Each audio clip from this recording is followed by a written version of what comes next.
नमस्कार, राम राम। पूछे निमाड़ आखिर क्यों पूरा क्षेत्र में चर्चा हुई रही इना मंदिर की?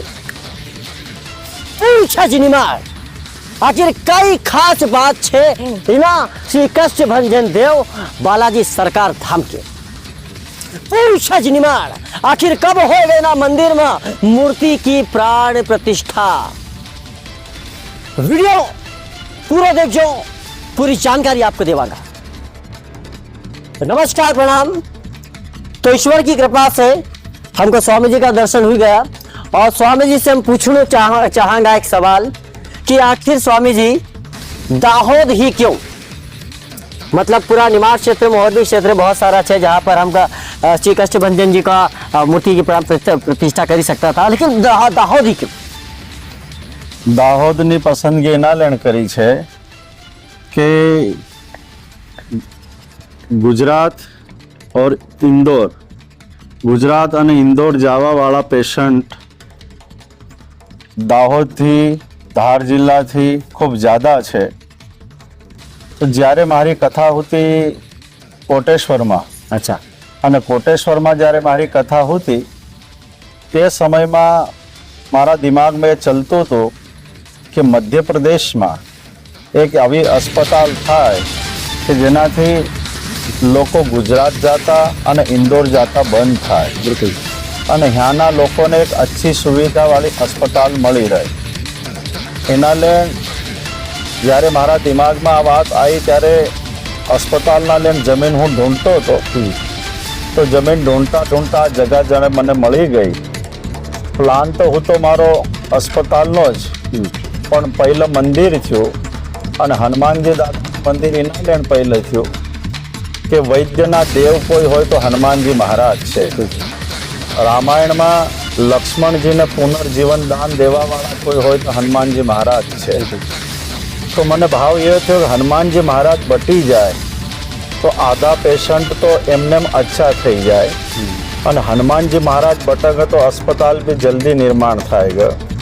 હનુમાનજી મહારાજ આ બટકે તો પેશન્ટ જ્યારે अस्पतालમાં જાય ત્યારે એના સગા સંબંધી સ્નેહી મંદિરમાં બટીને દર્શન પ્રાર્થના પૂજા બી કરે.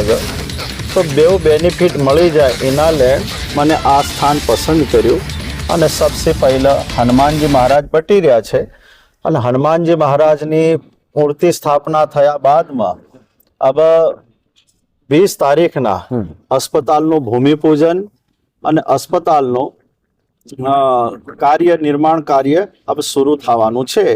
तो मूर्ति प्राण प्रतिष्ठा महोत्सव ની પૂર્ણ તૈયારી બાદ अब ये कार्य शुरू करवाना છે.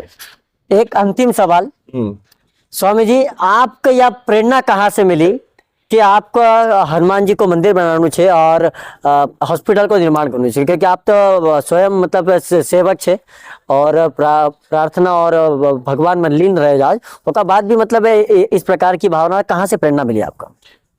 मेरा गुरुजी स्वामी जगत प्रकाश दास जी स्वामी, मारा गुरुजी ने एक इच्छा होती कि आपने आश्रम बनाया, मंदिर भी खूब बनाया, लेकिन अपने दुखी होना लें, रोगी होना लें, समाज सेवा नो कोई कार्य कर्यु नहीं.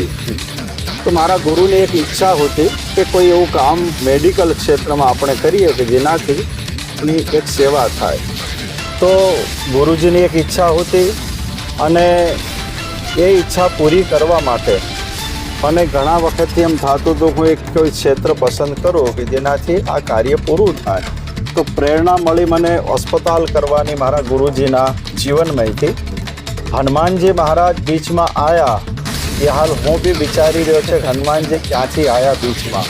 પણ મારા ગુરુજીનો જન્મ જે થયો તો ત્યારથી લઈને મારા ગુરુજી એના જીવનમાં હનુમાનજી મહારાજ રહેલા છે.